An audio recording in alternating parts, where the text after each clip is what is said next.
Muito bem, vamos agora continuar nessa aula o estudo dos impostos da competência privativa da União com o IPI. Na verdade, nós já vimos a questão do fato gerador, do IPI, e, na verdade, vimos que são três possibilidades. O desembaraço aduaneiro, quando o produto de procedência estrangeira, lógico, o produto tem que ser tributado, senão chegaria em condições mais competitivas que o produto nacional. A saída do produto da indústria, portanto, não é sobre a industrialização nem sobre a venda, é a circulação, que é o mesmo fato gerador do ICMS, rigorosamente, constitucionalmente, o mesmo fato gerador. É a única situação em que a Constituição cita que é o mesmo fato gerador. Lá no artigo 155, parágrafo 2º, inciso 11 da Constituição. E a arrematação de produto abandonado ou apreendido e levado a leilão. Estes são os fatos geradores do nosso IPI. Se é assim, fica fácil a gente estabelecer as bases de cálculo. Vamos lá? Ora, no caso de importação, o preço normal acrescido do imposto de importação, taxas pela entrada do produto no país e demais encargos cambiais. Soma tudo, inclusive o imposto de importação. Esse é um detalhe importante, muito cobrado. O imposto de importação integra a base de cálculo do IPI. E ambos integram a base de cálculo do ICMS, a gente vai estudar depois. Então, no caso de importação, o preço normal acrescido do imposto de importação, taxas e demais encargos cambiais. No caso da saída de estabelecimento nacional, o valor da operação de que decorrer a saída da mercadoria, lógico. Ou na sua falta, ou quando não merecer fé a informação, ou houver um subfaturamento, por exemplo, o preço corrente da mercadoria ou sua similar. Cuidado com isso, gente, no mercado atacadista da praça do remetente. Então, vamos lá. Do mercado atacadista. Guardem isso que é muito importante. Em todas as circunstâncias que o CTN estabelece, quando não houver o preço da mercadoria, o fiscal nunca vai pegar, quando a mercadoria não tivesse sem nota fiscal, por exemplo, nunca vai pegar o preço daquela mercadoria no mercado varejista. É sempre no mercado atacadista. Também isso com relação ao ICMS, a Lei Complementar 87/96 estabelece. É sempre no mercado, o preço do mercado atacadista. E é curioso, porque seria mais proveitoso para a Fazenda Pública, mais lucrativo, se é que pode utilizar essa expressão, daria uma renda melhor se fosse o preço do mercado varejista, mas não. É sempre o preço do mercado atacadista, quando tiver sem nota ou quando não merecer fé a informação. Vamos adiante. No caso de produto abandonado ou apreendido e levado a leilão, o preço da arrematação. Cuidado com o detalhe, também muito explorado em prova. No caso do produto abandonado ou apreendido, é o preço da arrematação e fim de papo. Então, não há que se acrescentar aí imposto de importação, bababá, bebê. É o preço da arrematação e fim de papo. Quando é de procedência estrangeira, no desembaraço aduaneiro, aí acresce do imposto de importação. Na arrematação, não. Então, o arrematante deu aquele valor pelo produto, fim de papo, a Fazenda Pública vai retirar dentro daquele valor o imposto de importação. Certo? Então, a base de cálculo do imposto de importação é o valor da arrematação. Maravilha. Então, já sabemos o fato gerador, já sabemos a base de cálculo. Ora, lembrando que são três fatos geradores, o desembaraço aduaneiro, quando de procedência estrangeira, sair do produto da indústria ou uma empresa aérea equiparada, no caso de saída do produto no mercado nacional, e no caso de arrematação, no caso de mercadoria abandonada ou apreendida, fica fácil saber quem são os contribuintes. Lógico. Então vamos lá? O contribuinte, o importador ou quem a lei a ele equiparar, no caso de produto vindo do exterior. Já sabemos, a lei a ele equiparar. Vamos voltar aqui. Como é que é essa situação? É uma situação idêntica que nós estudamos com relação ao imposto de importação. Uma empresa A importa pelo Porto de Santos, por exemplo, e do Porto de Santos vai, por uma questão de prévio contrato firmado, para um estabelecimento B.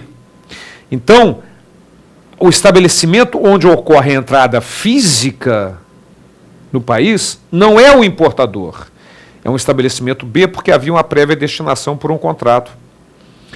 Então, a lei pode equiparar esse estabelecimento B a importador e considerá-lo como contribuinte do imposto. Por isso é que é o importador ou quem a lei, é exatamente o importador ou quem a lei a ele equiparar. Certo? Mas vamos adiante.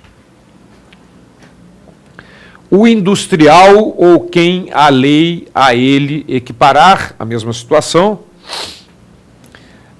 O comerciante de produtos sujeitos ao imposto que os forneça aos contribuintes definidos no item anterior. Que situação seria essa dos contribuintes que os forneçam? Como é que funciona isso? Ora, vamos lá, minha gente. Eu vou fazer um esqueminha aqui, um desenho, para que você entenda exatamente como é esse comerciante que é considerado contribuinte do IPI, embora ele não industrialize nada. Vamos lá. Por exemplo, isso é muito comum no mercado de autopeças. Eu tenho aqui uma indústria de autopeças.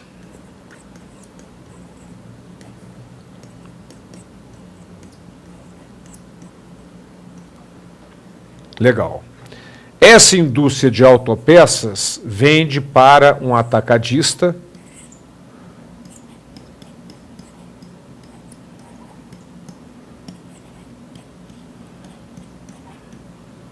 e esse atacadista vende para a montadora de automóveis.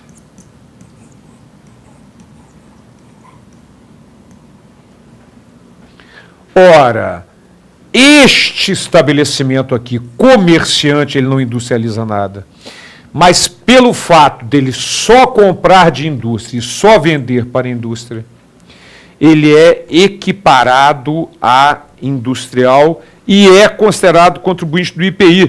Portanto, ocorre fato gerador do IPI aqui na saída do produto dele, embora ele não seja considerado um industrial, mas é considerado contribuinte do imposto. Muito bem, voltando lá para os nossos slides, nós vamos completar agora os contribuintes com relação ao nosso IPI, de acordo com a norma geral, o nosso CTN. Então vamos lá. O arrematante de produtos apreendidos ou abandonados e levados a leilão. Lógico. Evidente que sim. Então, muito fácil. Se o fato gerador é a importação, está lá, o importador, o primeiro. Se é a saída do produto da indústria, o industrial ou essa segunda hipótese. A terceira hipótese, que é o equiparado à industrial, e o arrematante de produtos abandonados ou apreendidos e levados a leilão. Agora, um último detalhe é o seguinte.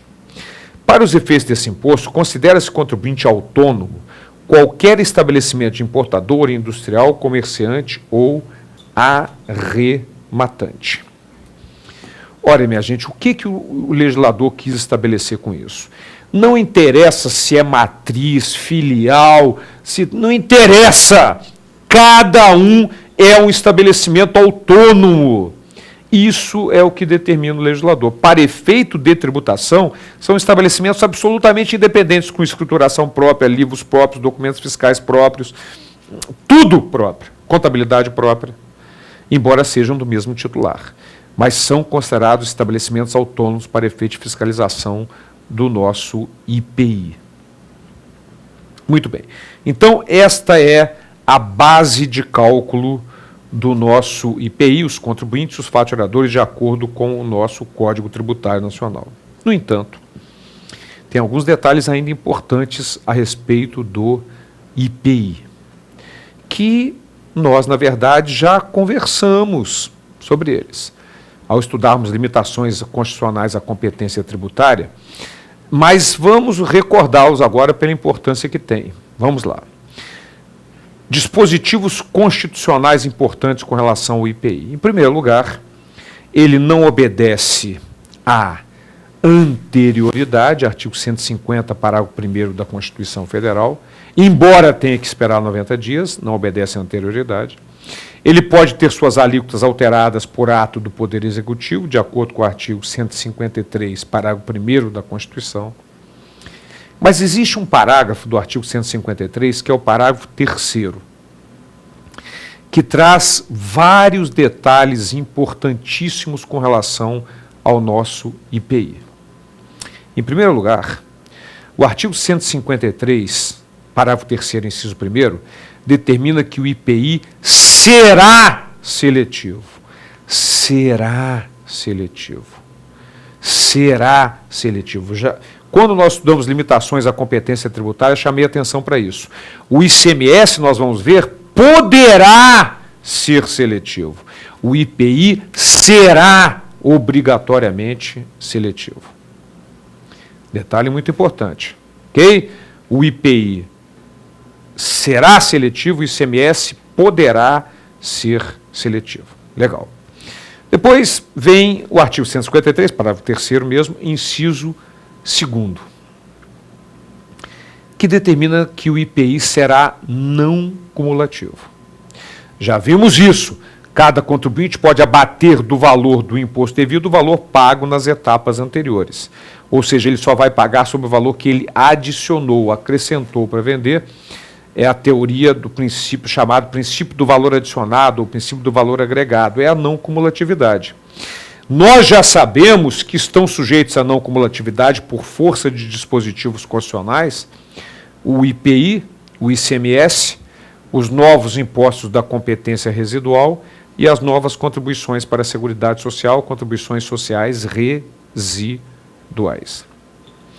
Então, o IPI, entre esses quatro, será não cumulativo. Outros tributos podem até ser não cumulativos, mas o IPI obrigatoriamente o será não cumulativo. Depois vem uma imunidade, no artigo 153, parágrafo 3º, inciso 3º da Constituição, que determina que não incidirá IPI na exportação de produtos industrializados para o exterior. E nós já sabemos disso, porque sabemos que não há incidência de nenhum tributo, salvo o IE, Imposto de Exportação, que é uma mixaria desse tamanho, bem pequenininha em alguns casos específicos. Fora o IE, não há incidência de nenhum tributo na exportação, inclusive do IPI, de acordo com o artigo 153, parágrafo 3º, inciso 3º da Constituição Federal. Muito bem. Depois, houve um detalhe importante. O que são bens de capital? Bens de capital são bens utilizados para a produção de outros bens, máquinas, equipamentos, são chamados bens de capital. Havia um forte lobby no Congresso Nacional, no sentido de que, na emenda constitucional 42, se criasse uma imunidade para o IPI sobre bens de capital. Com qual objetivo? Se houver uma imunidade do IPI sobre bens de capital, as máquinas, os equipamentos ficam mais baratos, com isso, os produtos por essas máquinas feitos ficam mais baratos, ficam mais competitivos no mercado internacional, o Brasil exporta mais. Maravilha! Só que esse lobby não teve força suficiente para retirar das exportações o IPI por questão de imunidade. No entanto, foi criado o artigo 153, parágrafo 3º, inciso 4º da Constituição Federal, que determinou que a lei deveria ser criada uma lei que diminuísse o impacto do IPI na aquisição de bens de capital. Então, cuidado, não é uma imunidade, absolutamente, não há uma vedação constitucional, há apenas uma determinação de que seja criada uma lei que diminua o impacto do IPI na importação, na aquisição de bens de capital. Certo? É o artigo 153, parágrafo 3º, inciso 4º. Volto a insistir, não é uma vedação de cobrança, não é uma imunidade, é uma tentativa de reduzir o impacto do IPI. Depois, o governo Lula houve uma medida provisória que chamada MP do Bem, que determinou que não fosse cobrado o IPI na aquisição de bens de capital, mas cuidado, isso é uma lei que pode ser modificada a qualquer tempo. Não há, portanto, uma imunidade. Certo? Esses são os detalhes relativos ao nosso IPI, com o qual nós encerramos essa nossa aula. Até o próximo encontro.